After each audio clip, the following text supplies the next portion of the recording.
بسم الله الرحمن الرحيم. الحمد لله رب العالمين، والصلاة والسلام على أشرف الأنبياء والمرسلين ومن تبعهم بإحسان إلى يوم الدين، وبعد. قال الله تبارك وتعالى: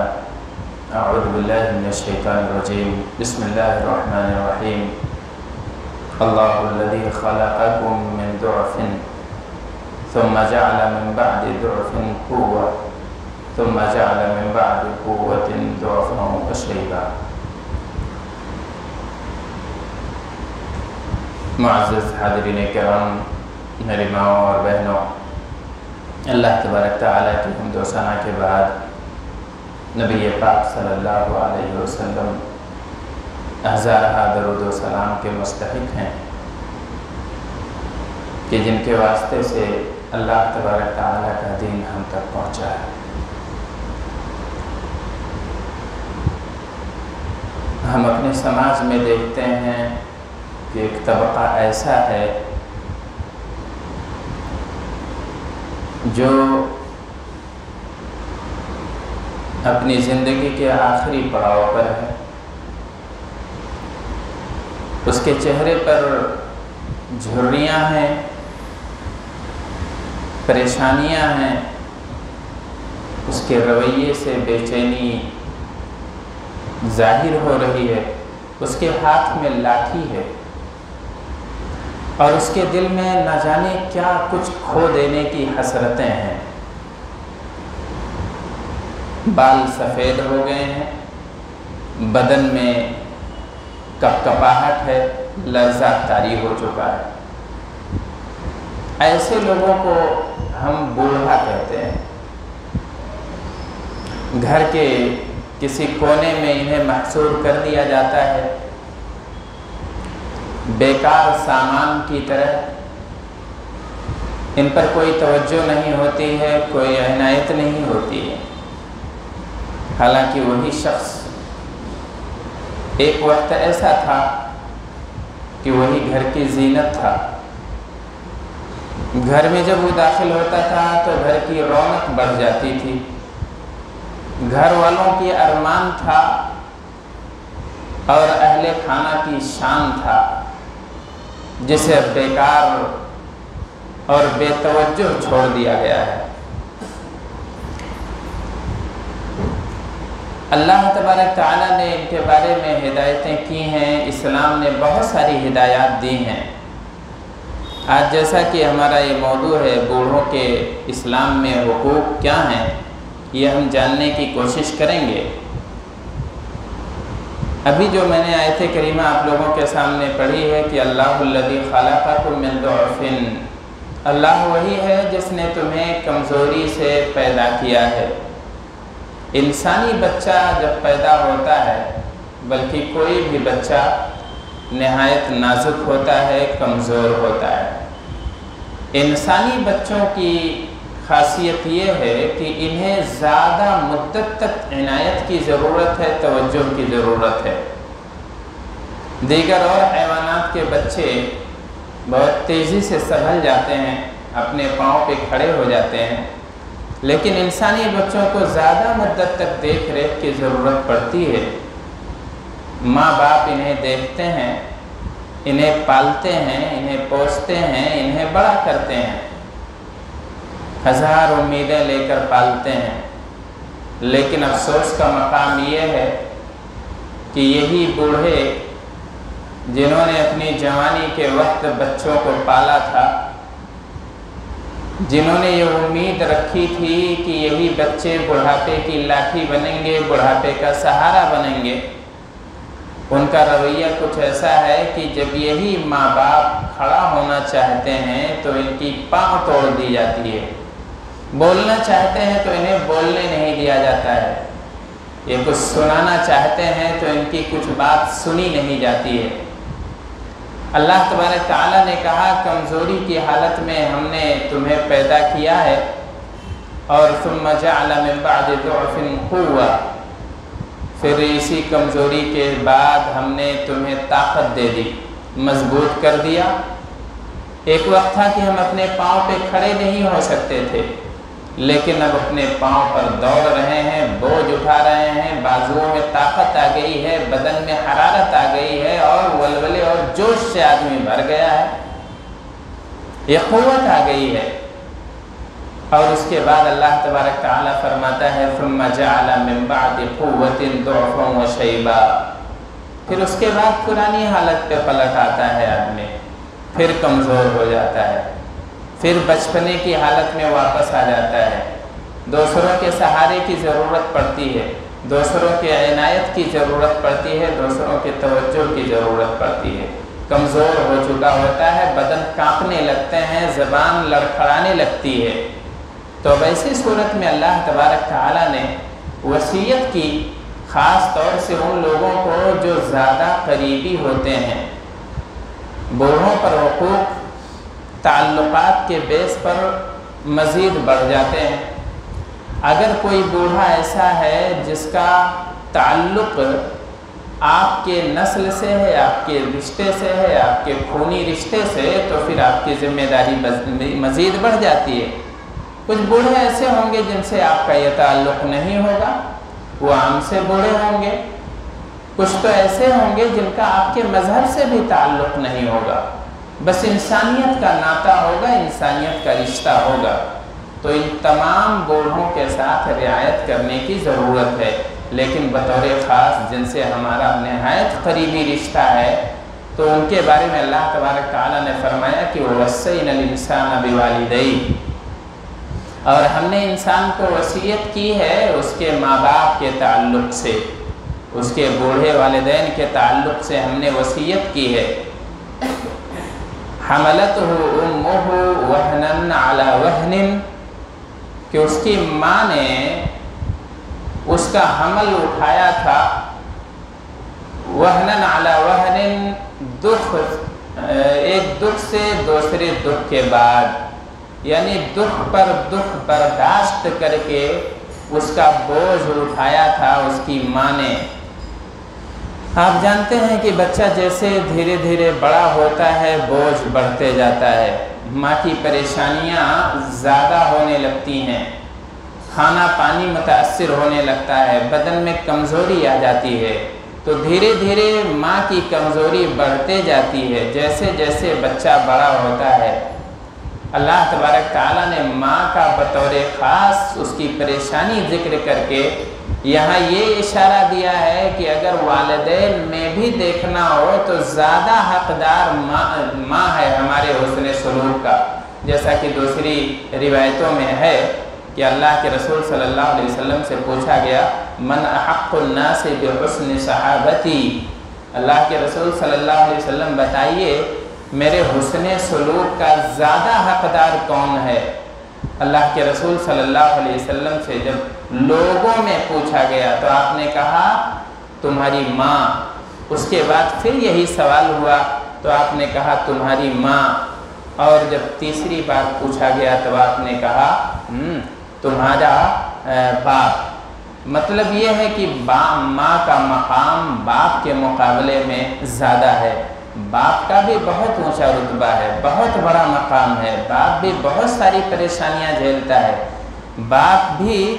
بہت ساری مشکلات اولاد کی خاطر برداشت کرتا ہے، لیکن ماں کا رتبہ زیادہ ہے۔ وَفِصَالُهُ فِي عَامَيْنِ، اور اس کی ماں نے اسے 2 سال تک دودھ پلایا، 2 سال تک خون جگر سے نچوڑ کے اس نے قطرہ قطرہ جمع کر کے اپنے ننھے بچے کو دودھ پلا کر پالا پوشا ہے۔ انشکر لی ولیوالدیک، کہ اے انسان تو میرا شکریہ ادا کر اور اپنے ماں باپ کا شکریہ ادا کر، میرا شکر گزار بن جا اور اپنے والدین کا بھی شکر گزار بن جا۔